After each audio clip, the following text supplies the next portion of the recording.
Madonna. I mean, the name says it all, right? But behind all the music, the fashion, the controversy, there's this powerful, unseen force that's been driving her for decades. And today, we're going to dive into that secret engine, her really profound spiritual journey.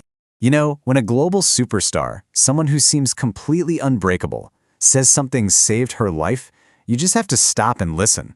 This isn't just some casual hobby she picked up. This is a story about survival and trying to find meaning when, from the outside, it looks like you already have it all.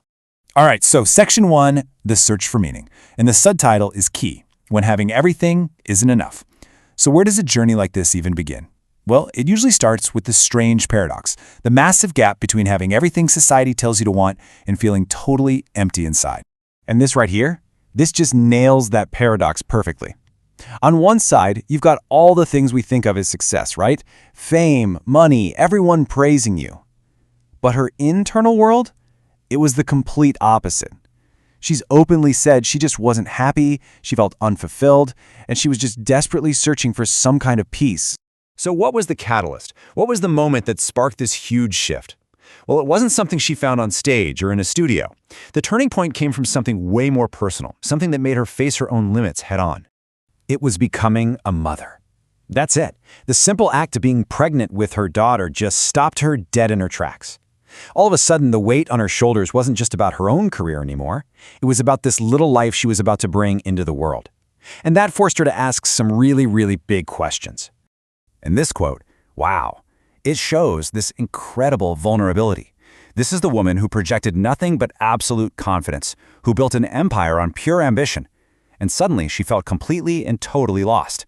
She realized that being driven and being successful, that's not the same as having wisdom, and wisdom was what she needed to guide her child. So that search, that need for answers, led her, through a friend, to a class on Kabbalah. And it just clicked. It resonated so deeply with her, because it wasn't some strict dogmatic religion. It was presented as a philosophy.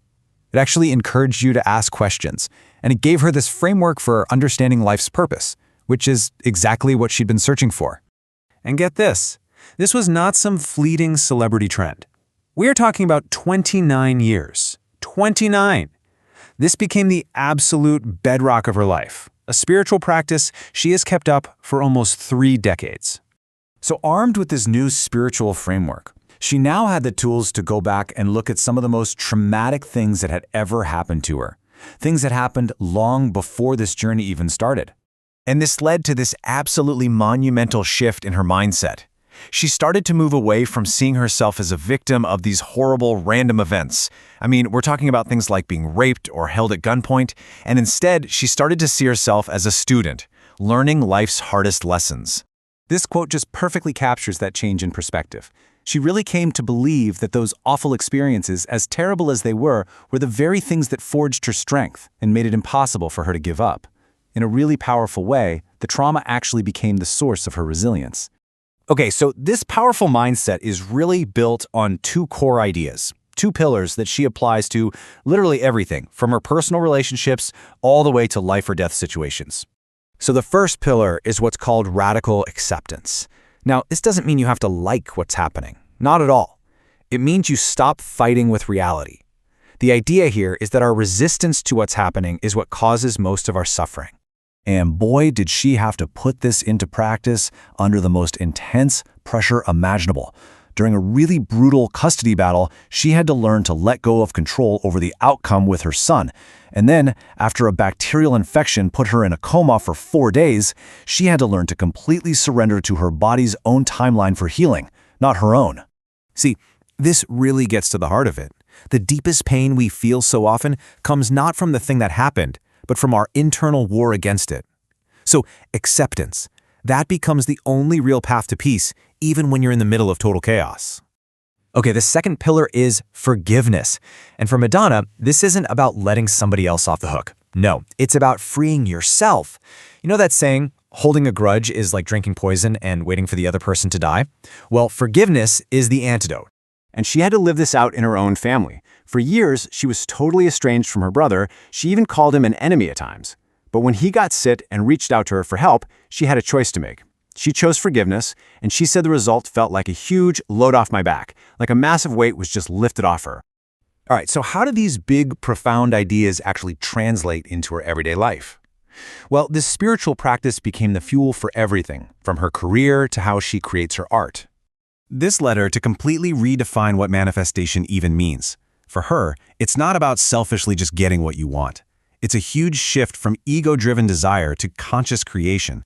It's the difference between saying, I want it for me versus I want it to share with others. Or I own my talent versus seeing yourself as a manager of the light. It's a total game changer. And this really brings us to the core takeaway of her whole journey. For Madonna, having a spiritual practice isn't some distraction from success. It's not a side project. It is the definition of true success. It's the engine, it's the source, and it's the purpose behind everything else she does. So, her journey from feeling empty to finding purpose, from victim to student, from needing control to finding peace and acceptance, it really leaves us with a powerful question for ourselves. When you look at your own life, at the challenges, the patterns that seem to keep popping up, what is the one lesson that your life keeps trying to teach you? Hello, it's Rod's friend here, Gino from Real Everyday English. Sorry for interrupting your video. I just want to make a quick recommendation that you subscribe to Rodrigo's channel. He's an amazing guy, he's so humble, he's so dedicated, and he creates absolutely fantastic content. See you people soon. Bye-bye. God bless.